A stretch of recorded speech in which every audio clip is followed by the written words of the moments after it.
This is tutorial number 44, and it covers how to create an exploded view within SOLIDWORKS. For this tutorial, let's open up the TV remote, which is found on the DVD.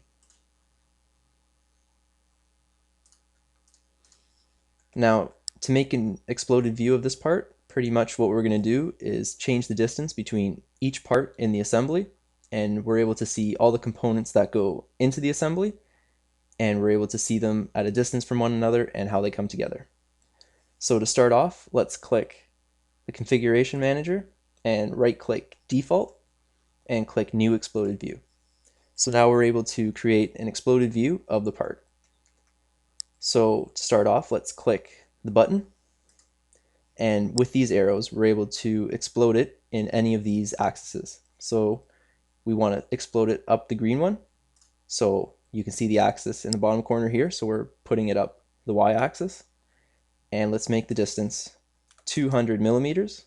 Click apply to see it, and as you can see it's in the wrong direction, so we have to click the reverse direction, and now it's going up. Click done to accept it, and now let's explode the top part.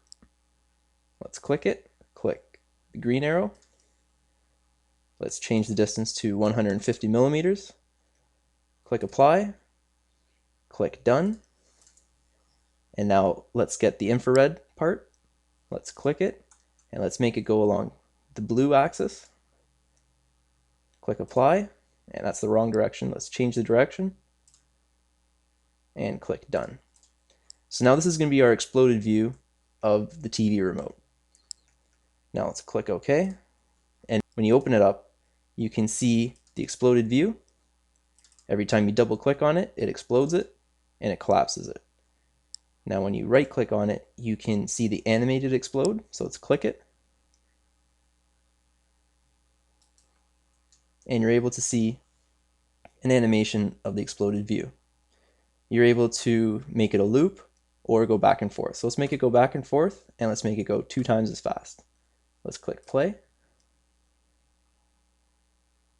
and it's just showing it explode and come back together. Now let's close this. So now in our views, we can either go back to the assembly of all the parts and it can be in the exploded view still, or when we go back to configuration, we can double click on it and collapse it. So that concludes our tutorial on the exploded view within SOLIDWORKS.